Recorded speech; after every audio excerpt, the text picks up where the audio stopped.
Bismillahirrahmanirrahim. Hi everyone who are watching on Facebook Live and YouTube.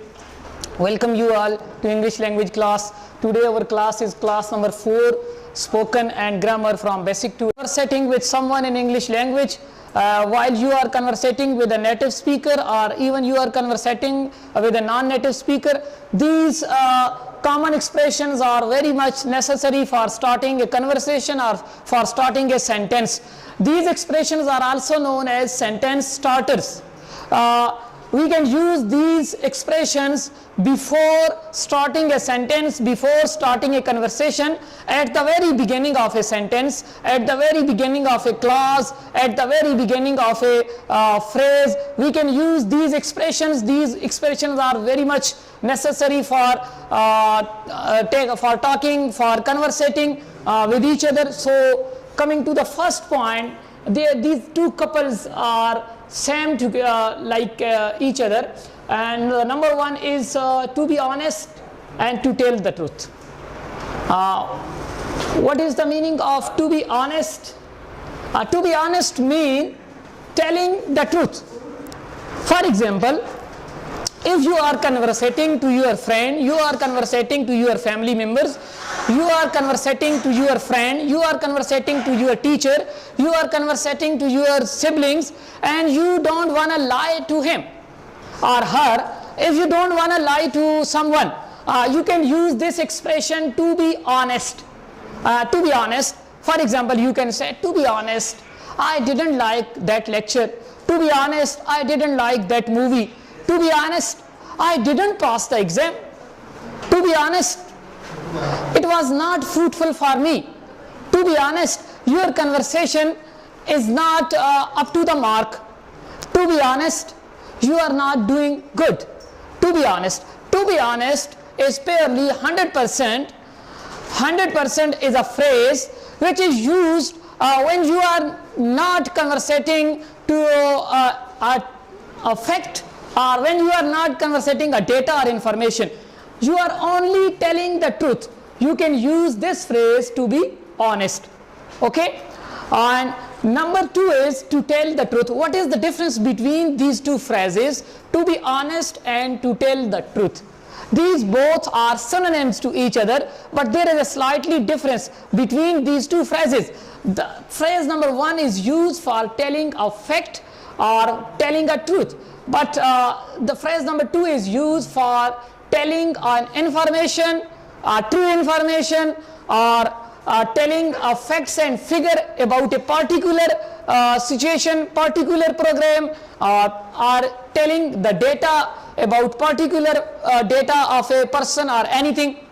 So you can say, to tell the truth, I can't afford a party. It means you doesn't have any means for attending a party or attending a class or attending this phrase is used for telling facts, data and information. These two couples are used synonyms for each other, but there is a slightly difference between both these. Okay, remember it.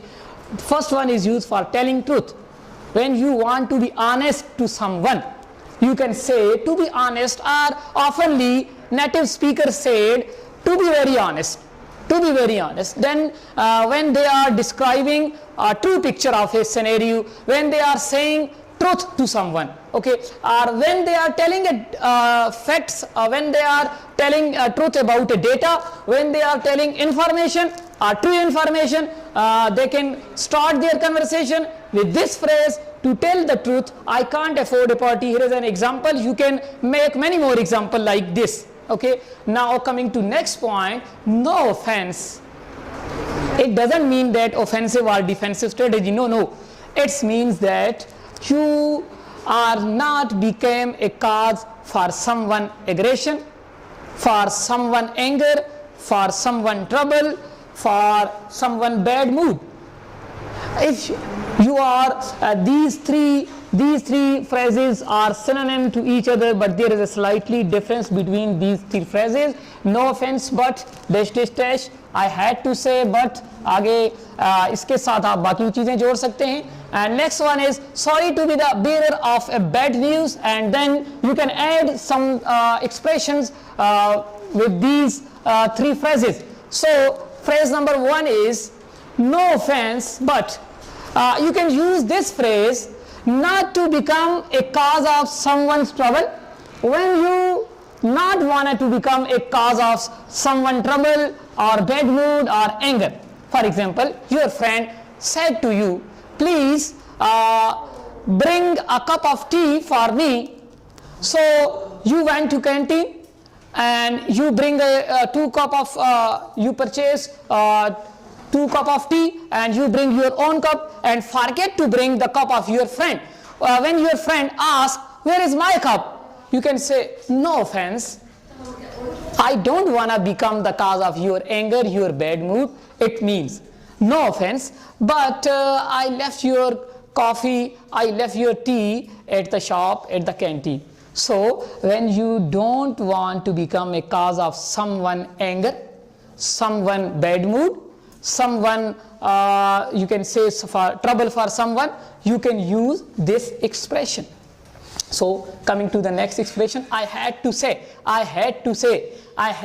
mean that you didn't want to say this, you didn't want to conversate like this. I had to say, but in most serious situation, it's your moral duty or it's your obligation to talk on that very matter, but you didn't want to talk on that matter, but it is your responsibility to talk about that. So you can use I had to say, but for example, you say you are in an office and you receive a bad news through telephone call that your boss son has hit his car in an accident, and you didn't want to discuss this news with your boss or any superior person. So now it is very much essential to tell him the true picture of an event. So you enter into his room and you say, sir,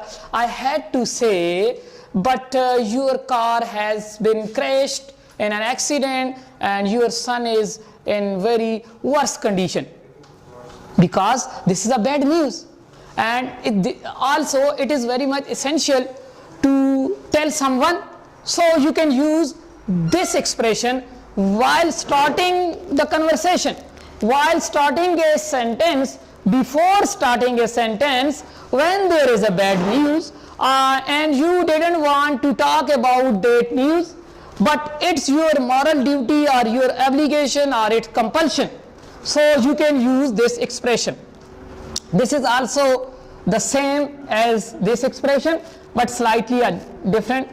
Sorry to be the bearer of a bad news. So, sorry to be the bearer of a bad news.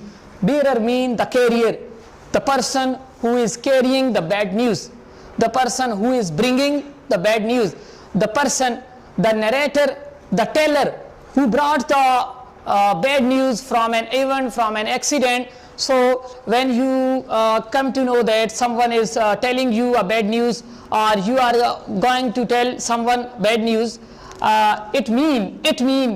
this expression means that you doesn't want to talk about it, but it's your duty or obligation. For example, your company's project has been cancelled.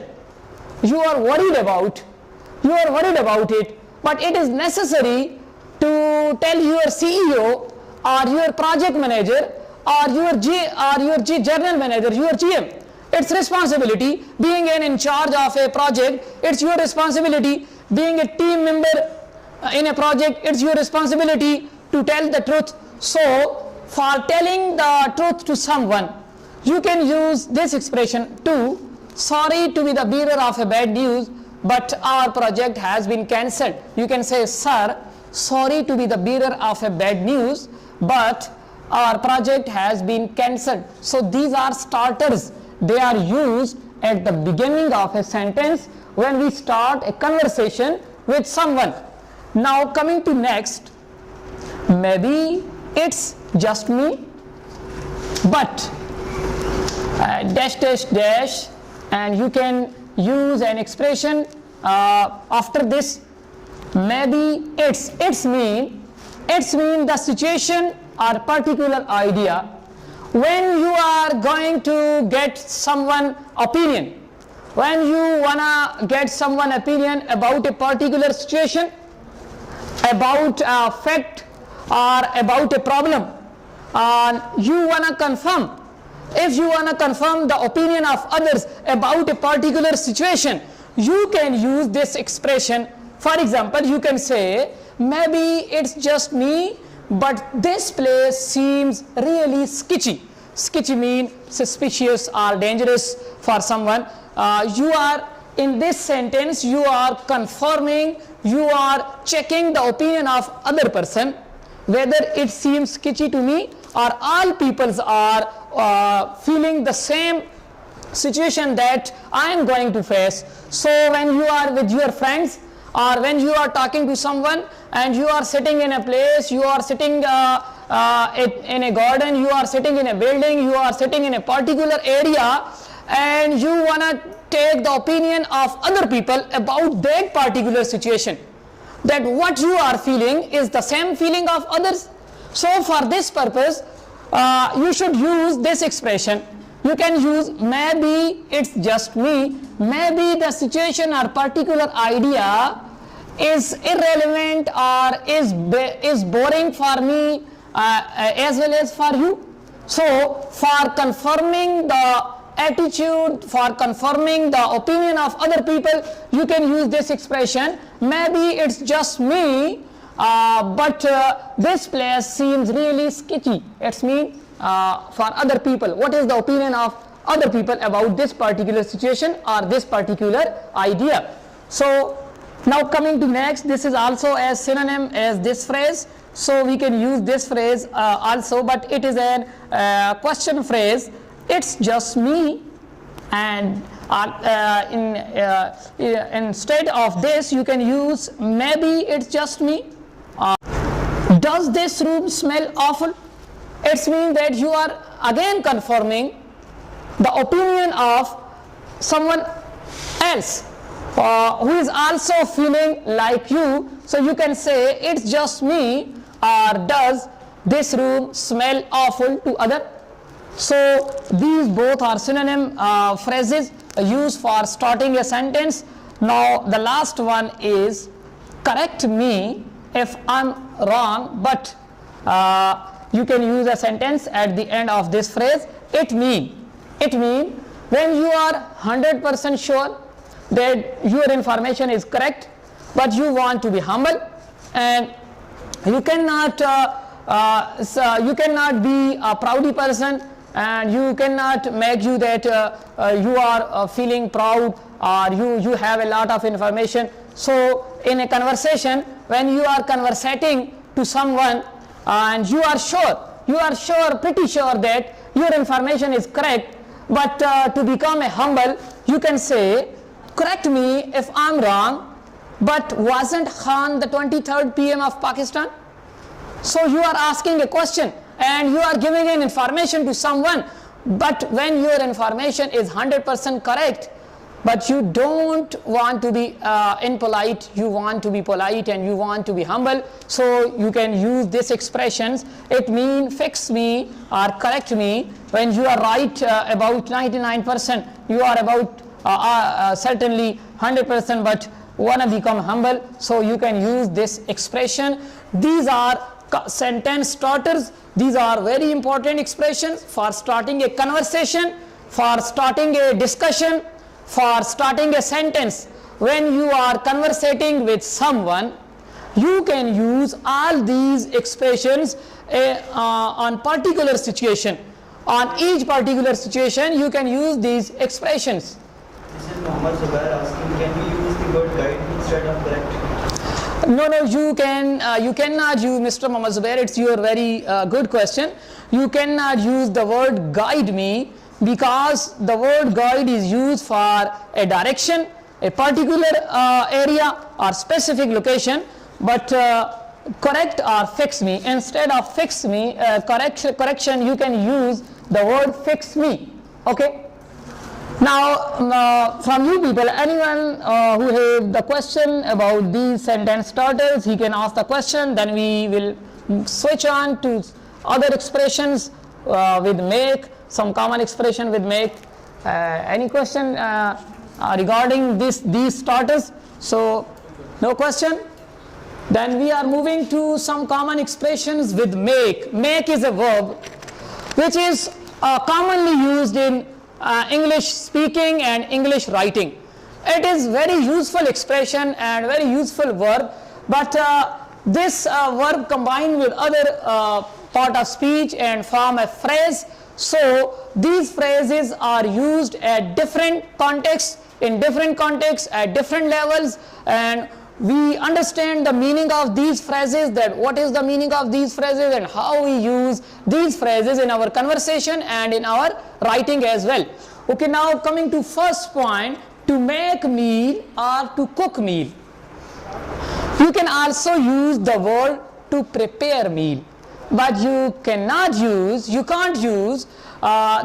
word create meal. Only in one specific condition, create word is used for cooking meal. And which conditions you will use this word? When you are a professional chef, when you are a professional cook, you can use, only the professionals can use the word create.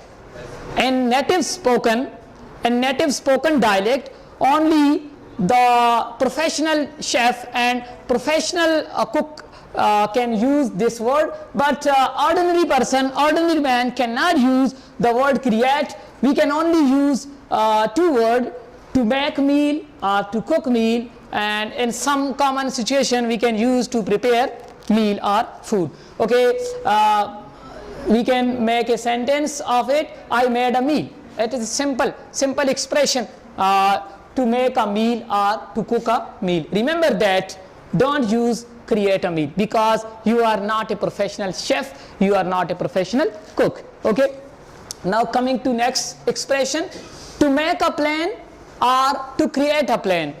To make a plan or to create a plan mean that you have a plan for a particular situation. If you have a plan for tomorrow, if you have a plan for Sunday, if you have a plan for your summer vacation, if you have a plan for your vacations, you can use this expression for your plan, as you can say, we made a plan this weekend. We made a plan this weekend, so you can use the word made instead of make, because this is a plan and you will implement this plan later in coming time. Now the expression number 3 is to make a reservation. This is very important phrase when you are conversating to someone on telephone call. When you are conversating to someone on phone call, and you can make this conversation at a bar, at an hotel, at a station, at a restaurant, at an airport, at a railway station, at a bus station, at any kind of station. When you are calling for a reservation, you want to reserve a seat, you want to reserve a specific area, you want to reserve an hotel, you want to reserve an auditorium, you want to reserve something else for your event. So you can make a call and you say, hello, I am making a call. You can say, you can start your conversation on phone. When you are making a reservation, you can start your conversation on phone as, hello, I am calling to make a reservation for a ticket. I am making to call a reservation for a theater. I am making to call a reservation for an air ticket. I am making to call a reservation for a bus seat. I am making to call a reservation for a room. I am making to call a reservation for an auditorium. I am making to call a reservation for an event in your hall. So you can use this expression when you are going to reserve a specific area in an hotel or in a bus station or in a railway station or at any place. You can use this expression to make a reservation. So coming to next point, to make a mistake. This means that you have done something incorrectly, and now you realize that this is incorrect. For example, you are writing your paper and you are writing the answer of a question, and when you realize that this is not the answer of the question, particular question, so you can say, oh no, I made a mistake. So when you done something incorrect, you can use this expression. You can say, someone asks you, what are you doing? Why are you looking at your paper? You can say, oh no, I made a mistake. I made a mistake. I write a wrong answer. It was not the correct answer of particular question. So when you make something wrong, you can use this expression to make a mistake. And next is to make something up. It means when you are going to lie someone and create a false story about a particular situation. Suppose you made a bunk from your college, from your class, and your brother met you on the way and he asked you, where are you going? Your class is continuing in your academy and you are roaming on the road. You have to create a plan in your mind for satisfying him. So you can use this expression while telling to your friend that I was roaming on the road and my brother met me and I made a reason for why I couldn't go to the college. So you can use this expression when you are talking to your friend about a particular situation, and when you create a story, a fake story, and when you told a lie to someone and about that situation, you are telling your friend that I made up a reason for why I couldn't go to the college. So you can use this expression at that particular situation. Now coming to next, to make do. To make do is a phrase. To make do is a phrase used when we want to use something of high quality, but high quality thing is not available and we have to use something of low quality, so we can manage it. When we want to use HD camera in this class, but that was not available, so we have to make it with this camera. So we can use this expression as we can make a sentence, this isn't the equipment I wanted, but I'll make do. I'll make do with this Canon camera. So this was not the camera that I wanted, but I'll make do it, I'll manage it. So this phrase is used to make use of thing low quality when you want to use high quality item. So when high quality item isn't available to you and low quality item is available and you have to use that low quality available to you, so you can use this expression to make do.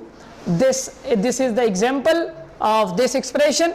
Now coming to next expression, that is to make time to or for.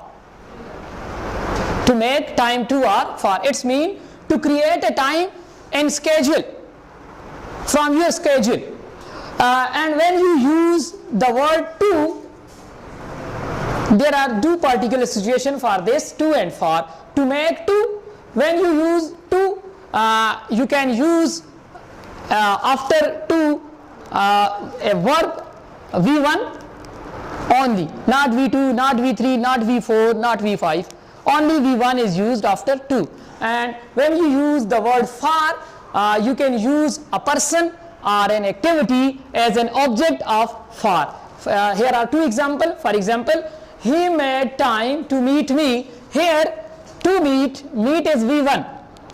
Okay, after to, this is grammatical, very important according to grammatical point of view. When you used the word to, you can use V1 after it. You cannot use for, and you can have a person or activity as an object. So he made time for a lunch, so lunch is an activity.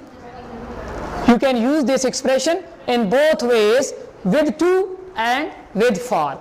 To make time to and to make time for, it's mean that you create a time in your schedule for someone. And next one is to make up with. To make up with also a very important expression. It means to reconcile. To reconcile the situation, to reconcile with each other, to repair your relation with someone, to fix your relation with someone. So when you fix your relation with someone, when you have a quarrel, when you have a fight with your friend, and after fight you fix your relation, so you can use this expression. At that very point you can use, I finally made up with my friend after our fight, after our discussion, after our talk. So when you want to fix your relation, when you want to reconcile your relation, when you want to patch up your relation, you can use this expression, to make up with. So coming to next, to make it up to someone, it means that you apologize with an action. You apologize to someone with an action, not with word. Remember that. There is slightly different between these two expressions. These two expressions are synonym to each other. Reconciliation or repair or fixing of relationship is also an apology between relations. But when you apologize to someone with an action, you can say, sorry, I am late, but I'll manage it, and the dinner is on me. So the dinner is on me means that you are apologizing with an action. You are apologizing with an action. Sorry, I couldn't be there on your party. Now it's lunch on me. And when you are apologizing to someone with an action, so you can use this expression to make it up to someone. The next one is to make a day, night, weekend. It's mean you are going to do an activity for a long period of time. You are going to do an activity for a long period of time. You can use this expression. You can use it. We made it up to weekend. If you have any plan regarding this trip, so when you are going to do an activity for a long period of time, you can use this expression to make it up to make a day, night, weekend. And next one is to make it quick or fast, to do something quickly.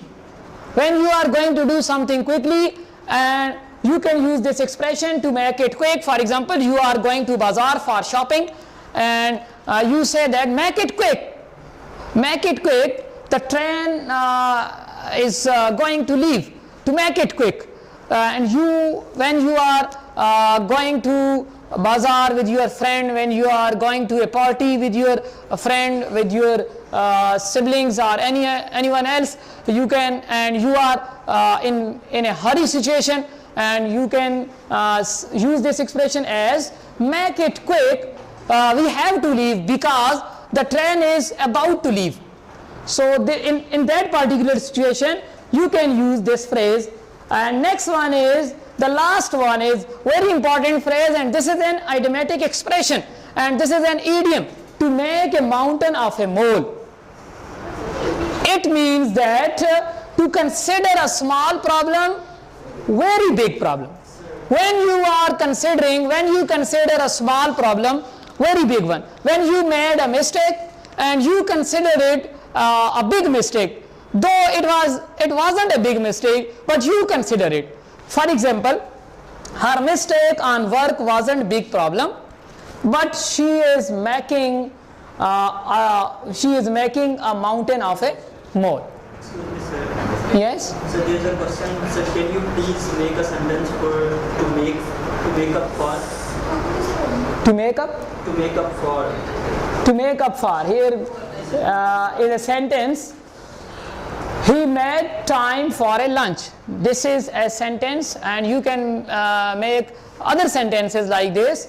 he made time for a dinner, he made time for a picnic, he made time for a lunch, he made time for a class, he made time for any specific thing. You can, any activity or any person you can mention here at the end after for. Okay, this is the end of our today class. And today in today's class we have discussed about some common expression for starting a sentence and some common expression with verb make. These two topics are very much important for spoken. And take a snapshot of this board, and now after this we will switch on grammar portion. So anyone who wanna take snapshot of this can make a picture, and then we will switch on our grammar topic.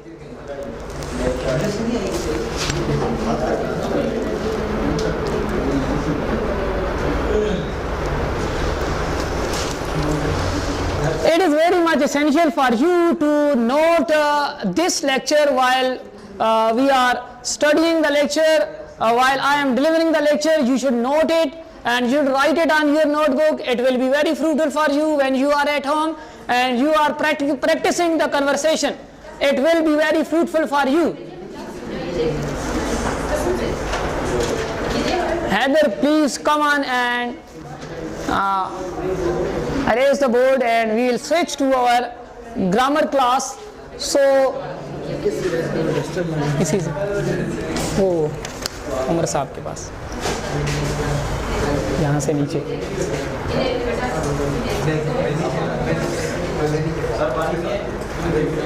एक minute, जल्दी जल्दी। Okay, तो थोड़ा सा grammar के portion पे हम switch करेंगे। ग्रामर का पोर्शन कल हमने पढ़ा था, सब्जेक्ट वर्ब एग्रीमेंट के बारे में हमने पढ़ा था, और उसमें हमने सब्जेक्ट के बारे में पढ़ा और वर्ब के बारे में पढ़ा, और फिर हमने कल फॉर्म ऑफ द वर्ब पढ़ी थी। वो फिर वहां से मैंने आपको कहा था कि सारे टेंसेस जो हैं वो हम उसी से जो है वो आगे बनाते हैं। तो वो जो चार्ट है वो बड़ा इंपॉर्टेंट है, क्योंकि जहां तक हम जाएंगे वो चार्ट जो है वो हमें काम आएगा। तो मैं दोबारा से वो चार्ट आपके लिए ड्रा कर देता हूं, जो फॉर्म ऑफ वर्ब का जो चार्ट है, क्योंकि यहीं से हमें जो है वो सारी चीज़ों को एक्सप्रेस करना पड़ता है, यहीं से आगे हम सारी चीज़ों को जो है वो सीखते हैं। तो ये चार्ट मैं दोबारा से ड्रा कर देता हूं, V1, V2, V3, V4 and V5 as well. So, for example, we have a word to do, did, done, doing and does. To have, had, having and has. इसी तरह से to be, am, are, was, were, been and being and is. तो आप जो है वो कोई भी particular form of the verb उठाएं, डिक्शनरी के कोई भी वर्ब उठाएं और उसको आप हमेशा 5 कैटेगरी में उसे डाल दें। फिर आपके लिए ये टेंसेस समझना बड़ा आसान हो जाएगा। फॉर एग्जांपल, आप कहते हैं टू स्लीप, तो ये हो जाएगा sleep, slept, sleeping and स्लीप्स। Okay, तो इसको मैंने आपको कल पार्टिकुलर चीजें बताई थी, उन पे चलते हैं। हमने कल जो है वो ये पढ़ा था कि first form of the verb and fifth form of the verb ये पूरी इंग्लिश की हिस्ट्री में प्रेजेंट इंडेफिनिट टेंस में इस्तेमाल होती हैं।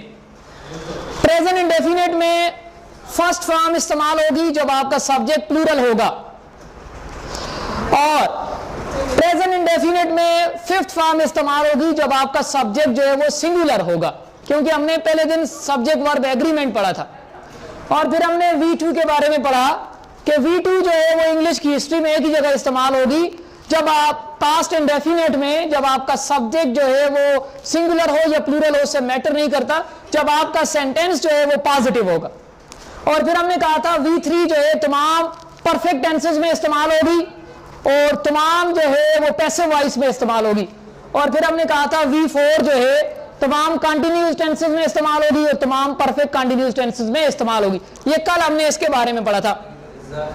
यहां से एक और चीज सीख लें कि V3 को जो है वो पार्टिसिपल भी कहा जाता है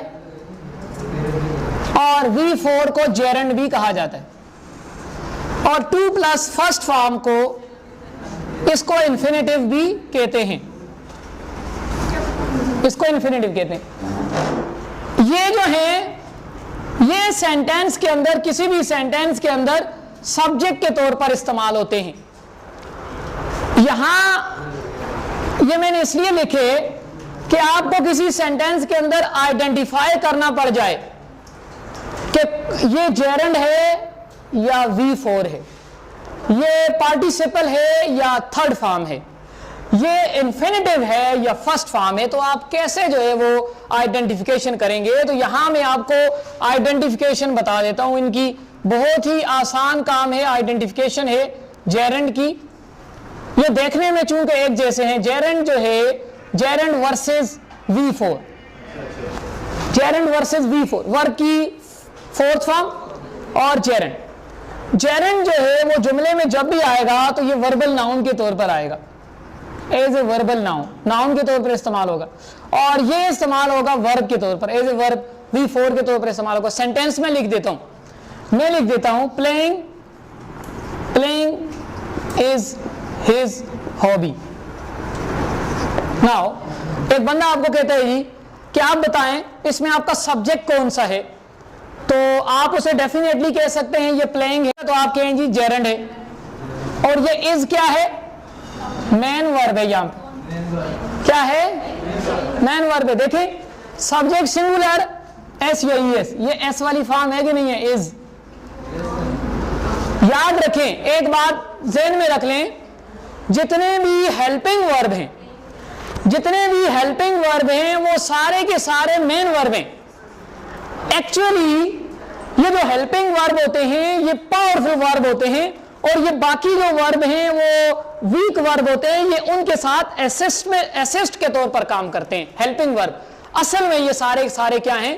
मेन वर्ब हैं। जिस तरह से ये देखें हैव जो है वो मेन वर्ब है, have, had, had. For example किसी जुमले में ये लिखा होता है, दो सेंटेंसेस होते हैं, आई हैड अ पेन, देखें, और फिर लिखा होता है I have had a pen. अब दो डिफरेंट सेंटेंसेस है। अब बात स्टूडेंट कहते हैं जी सर ये तो गलत हो गया जी, दो हेल्पिंग वर्ब आपने एक साथ इस्तेमाल कर लिए। हालांकि ऐसा नहीं होता, एक इनमें जो है वो क्या है? हेल्पिंग वर्ब, ये हेल्पिंग वर्ब है, और ये आगे क्या है? Main verb. ये क्या है? Main verb. दोनों सेंटेंसेस जो है वो परफेक्ट के हैं, एक पास्ट परफेक्ट का है, एक प्रेजेंट परफेक्ट का है। और क्योंकि जो भी कंप्लीटेड एक्शन होता है उसको या तो प्रेजेंट परफेक्ट में, या उसको पास्ट परफेक्ट में, या पास्ट इंडेफिनिट में, तीन सेंटेंसेस में उसको शो किया जाता है। तो इसलिए ये याद रखें कि अगर किसी जगह हैड हैड दो एक साथ आ गए तो उनको रिमेंबर करें, एक हेल्पिंग वर्ब होगा, एक मेन वर्ब होगा। हैव हैड आ जाए, एक हेल्पिंग वर्ब होगा, एक मेन वर्ब होगा। आपने ये नहीं कहना ये जुमला गलत है, जुमला गलत नहीं है, क्योंकि जितने भी हेल्पिंग वर्ब हैं वो पहले मेन वर्ब हैं फिर हेल्पिंग वर्ब हैं। अब यहां हम देख रहे थे ये जेरेंड जो है वो प्लेइंग है। अब देखो इसी जेरेंड को मैं V4 बना लेता हूं। यही सेंटेंस में मैं लिख देता हूं he is playing cricket, he is playing cricket. अब देखें ये जो है वो आपका सब्जेक्ट आ गया, और ये आपका हेल्पिंग वर्ब, और ये क्या हो गया? V4। V4 का मतलब क्या होता है? फर्स्ट फॉर्म प्लस ING, और ये आपका क्या हो गया? ऑब्जेक्ट हो गया। ये आपका क्या हो गया? ऑब्जेक्ट। अब देखें इसमें और इसमें क्या फर्क है? ये यहां पे जेरेंड क्यों कहलाया और ये यहां पे V4 क्यों कहलाया? किसी के पास कोई इसका आंसर हो रीजनेबल कि इसी प्लेइंग को हमने एक सेंटेंस में कहा ये जेरेंड है, और इसी प्लेइंग को in the very next sentence हमने कहा ये V4 है।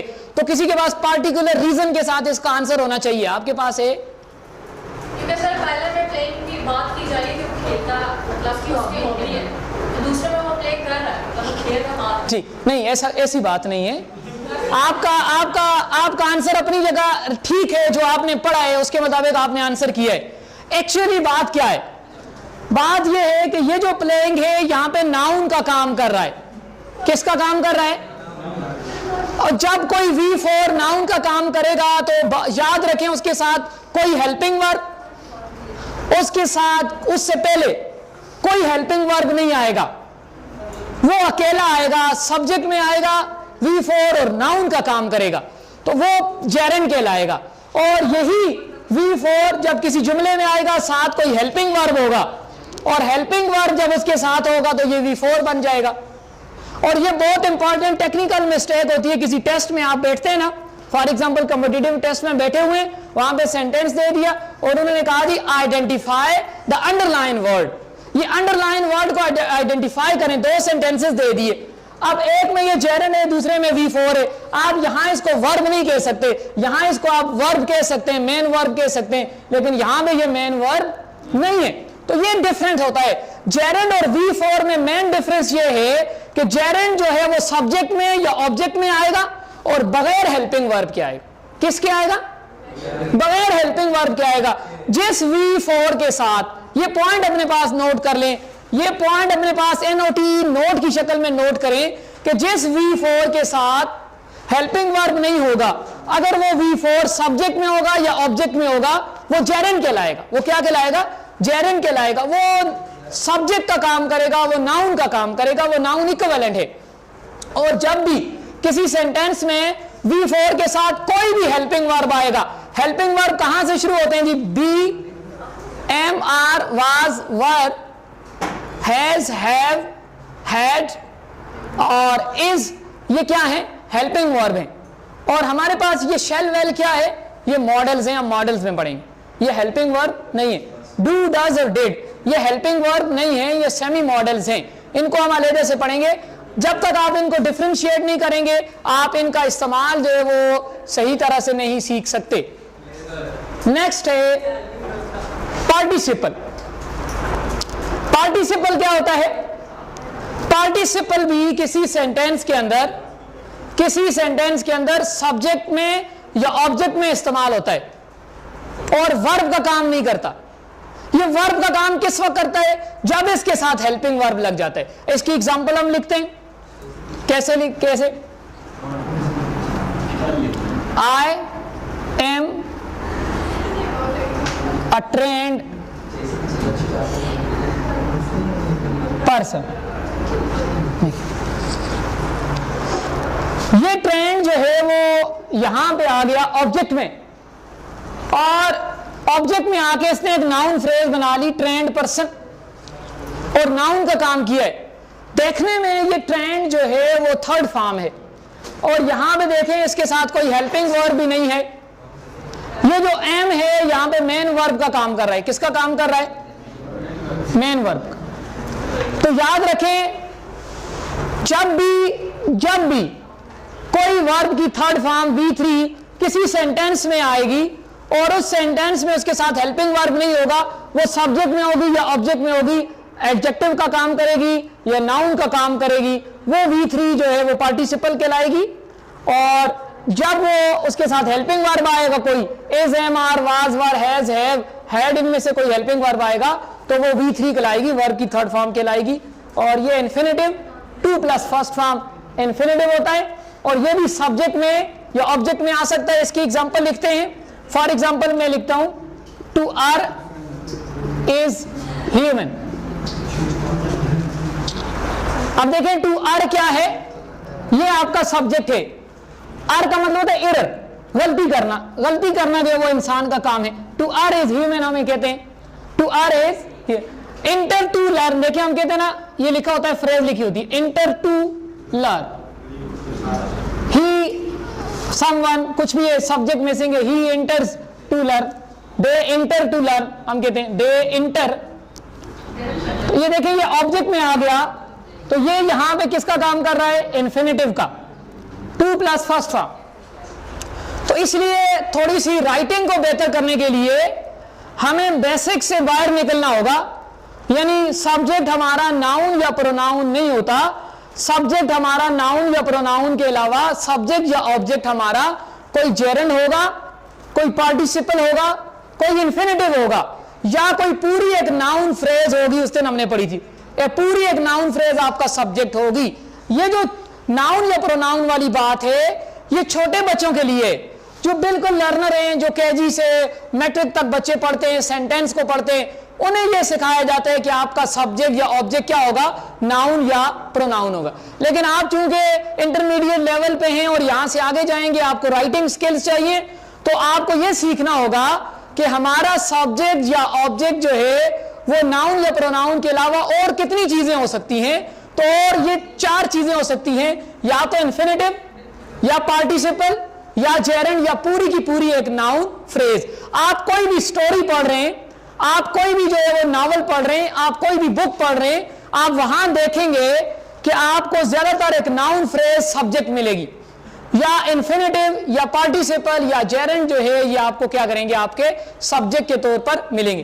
तो ये हमारा फॉर्म ऑफ द वर्ब का टॉपिक है। इसके साथ हम नेक्स्ट जो है वो अगली क्लास में हम पढ़ेंगे कॉजेटिव वर्ब क्या होता है, और कल का जो लेक्चर है वो उस लेक्चर में हम डिफरेंट टेंसेस का क्रोनोलॉजिकल यूज पढ़ेंगे नेटिव के लिहाज से, यानी 20 मिनट्स में तमाम टेंसेस को सम अप करेंगे। ऑलरेडी आपने टेंसेस पढ़े हुए हैं, सिर्फ हम उन्हें क्या करेंगे कि नेटिव कैसे टेंसेस पढ़ते हैं या उनको कैसे पढ़ाए जाते हैं, तो वो आपको एक समरी दी जाएगी।